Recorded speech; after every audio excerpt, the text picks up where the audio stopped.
Hi Capricorn, welcome to Higher Source Tarot for your Is It in the Cards Love Tarot and Oracle card reading for March 2024. This is a love reading for all Capricorn, Sun, Moon, Rising, and Venus. I post new readings on Friday and Monday. Fridays are always a general reading. Mondays are a different style every week. I've also been doing some Wednesday bonus readings. And I am planning on having a special one in March, the week of St. Patrick's Day. Are You Lucky? Money and Love Tarot, just a little bonus. So if you want to see things like that, the best way to do it is either hitting the like button on a reading or even dropping a comment, even just an emoji. It does something so YouTube will keep the readings in your algorithm. Otherwise, eventually they'll disappear. So let's see what you need to know. What advice do you have for Capricorn to attract the love of their lives into their lives, please? What does Capricorn need to know about love? All right, so we will draw 3 cards to represent your energy, 3 cards for the person you're attracting, 3 cards in the advice. We have the Moonology Manifestation. These have already been shuffled, so I am going to just cut these. Oh, I like that one. It does come out a bit, but here it is again. We'll get to it. And the Whispers of Love, okay? Oh, I like that one too. Okay, your energy. You've got the Queen of Swords, very straightforward. The 8 of Pentacles and Justice. Their energy is the High Priestess, the Queen of Pentacles, and the 5 of Cups. The advice is the Sun, the 3 of Wands, and the Chariot. I like that a lot. You have Cancer, Leo. You've got 4 major arcana. That is significant when we only have 9 cards here. You also have, did I say Libra? I don't remember, but you have 2 queens here. So you have earth, air, water, and fire, all the elements. Well, with this Moonology, new moon in Leo shine. I like this because you have the sunflowers here. You have them here too. And those are symbolic for finding a match. Okay, there's nothing more beautiful than your advice here with the Sun and the Chariot. Talk about very solid. If you've given up on love and you've been focused on other things, you've been focused on the physical body, you've been focused on moving, or you've even had a legal thing you've had to deal with. If you went through a divorce and you said, I'm just going to be happy in the meantime. I'm going to focus on my family. I'm going to focus on understanding me. Because sometimes when we're in a relationship for a long time, we can lose ourselves a little bit. Whether you've had that happen or you've had a friend who's had it happen, maybe they've gained some weight in the relationship. I read somewhere like the first year of marriage, the typical weight gain is like 20 pounds. I mean, it's fairly substantial. But anyway, act as if your partner is here. Whether you have someone in your life or not, act as if they are with you, so you will always consider them. So I do, in my day job, I do a lot of things about trauma-informed care and trauma in general. And one of the biggest triggers that people have are scents, okay?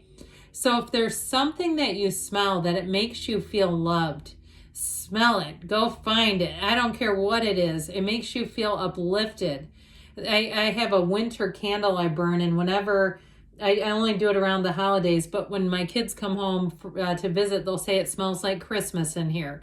That kind of stuff, okay? I'm just telling you because it's part of the advice. I feel like they're saying that act as if. So with this representing you, that Queen of Swords is the widow of the tarot.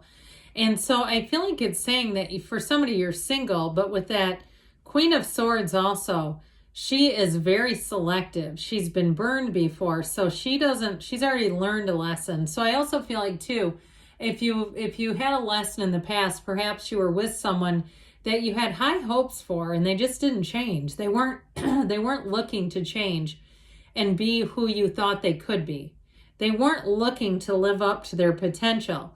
The Queen of Swords will have you finding that next time you will not get yourself involved with somebody who's not already there.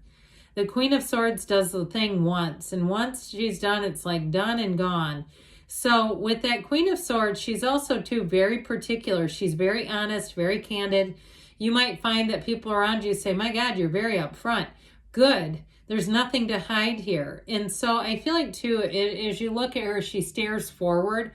I do feel like, too, this is about you looking at your future, you doing things on your own terms. So with this Eight of Pentacles energy, it is about building up your life. So if you've been focused on whatever area of your life, whether it's the physical body with the Pentacles, whether it is money itself, or it's even just about getting yourself back into a position like we were talking about, if you felt like you lost yourself a bit in a relationship, or you even became somebody that you didn't like as well. You said, this is not my best self. I feel like with that Eight of Pentacles, that is going to help you get you back to center.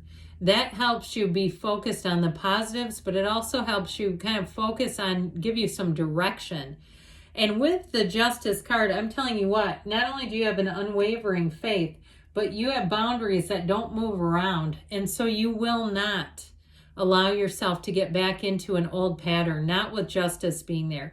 Justice is also served there. It's very much a card of cycles and fairness. So if you had somebody in the past who burned you, I do feel like you're going to see why it didn't work out. And you're going to say, man, I am so lucky. The universe knew what was best for me. The universe cut me free.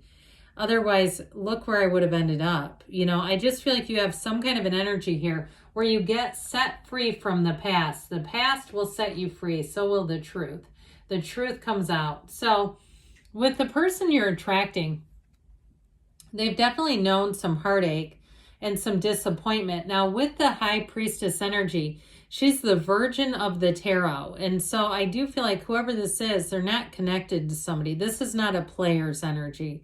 This is not somebody who's on a dating app and dating 4 or 5 people at the same time. The High Priestess is wisdom. And so she quietly analyzes, she looks at her life. And what I feel like you're going to like about this person's energy, they have a quiet leadership. Okay, this is somebody that may not tell you right away about all of their successes, especially financial. I feel like they are very financially successful. And they may have started off having real estate. I get it, like somebody who owned a house at a young age and kind of learned along the way and has made some nice gains there. But with the High Priestess energy, it's somebody who's very honest and forthright, very trustworthy. And so she holds that book of Torah, that the laws of life in her lap. But with this, it's a new cycle and it feels like it's easy for them. It will be easy for them to love you, to be open with you, to be honest with you. And with the energy of the High Priestess, I do feel like they've been very independent. Now, if they own a business, and that's what that has to do with the Queen of Pentacles and the High Priestess, because the High Priestess enjoys solitude and it doesn't have a lonely bone in her body. So with the energy of the Queen of Pentacles, she's definitely a life partner. Even if this is a man you're attracting, doesn't matter. The Queen of Pentacles is a life partner and lives to love, but also is successful. So I feel like it's the best of both worlds. Now, for some reason, they have that Five of Cups there. And I do feel like they've had some heartache. And they may have learned a lesson or two. I feel like they almost have a similar relationship background as you, where perhaps if you got burned, I feel like they have it too with that Five of Cups. But I also feel like too, they're ready to move on. I don't feel like they're going to want to live in the past and have a lot of conversation about what was. I just feel like they're ready to move forward, which actually with the Chariot is what they're telling you to do. Law of attraction energy here, folks. So work on your own vibration, work on yourself, be uplifted. The energy of the Chariot too is a card of travel. So if you do have plans to travel, allow it to be great. Allow it to, because that's the thing, it has to do with our perspective. Solo travel is like an industry. People are doing it all the time. I know married people who do it, and not because they don't like their spouse, but they feel the need to do it. So with the Chariot energy, it is about success. It is about protection. But I also get it that way too. Like if you're planning something like a trip, it brings in a robust energy where you're going to feel like you're on top of the world. And guess what? That is the very best time to attract somebody. So you're going on a trip, when you get back, put yourself on the dating app then. because you will attract. Now, if you're in a relationship where you meet somebody that lives at a distance, I don't feel like it's going to be an issue. I feel like you're going to work that out. I wouldn't get too hung up on it either. I just feel like it's meant to be. That Three of Wands there, though, that Three of Wands is about your ships coming in. So the Three of Wands has your life expanding. He waits, but he knows. So I also feel like, too, they're saying if you're waiting, don't worry about it. There's somebody out here. I mean, there's 8 billion people. And sometimes I get comments and remarks back that are somewhat negative about the person's experience, their personal experience. Look, we get what we are and what we focus on. We got to get ourselves out there. And so with the energy of the sun, it is a card of finding a perfect match. The sun is pure joy. And so in terms of love, it's electrified. It's that beautiful illumination over your life where you say, finally, it's my turn. So when the sun comes, know that happiness is coming. Know that this is your time to shine. We had shine, didn't we, in New Moon and Leo? I almost forgot about that. So I do feel like you have a new energy here. And it's going to be one of those times, too. We have the protection of the Chariot, but with the energy of the sun, where you're completely disarmed. You don't have to put up your guard. You have a relationship where you're both ready to be in love. You both have had some things happen, but you've learned from them and you're ready to move forward. So let's see what the angels want to tell you, Capricorn. All right. Advice for Capricorn, please. Messages, please, for Capricorn. The situation will improve, okay? So things are definitely taking a turn for the better. Helpful people. So you may have somebody here, too, who gives you guidance or suggestion if you are single and you have remained positive. We talked about that, didn't we? Know that what you think about and put out there will come back. So we want to be positive. Take action.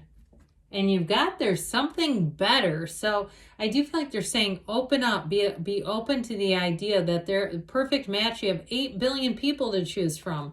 They're right here and they're looking for you too. You manifested the reading, you're manifesting them. All right, yes, it is in the cards. I love you, Capricorn, and I'll be back again soon.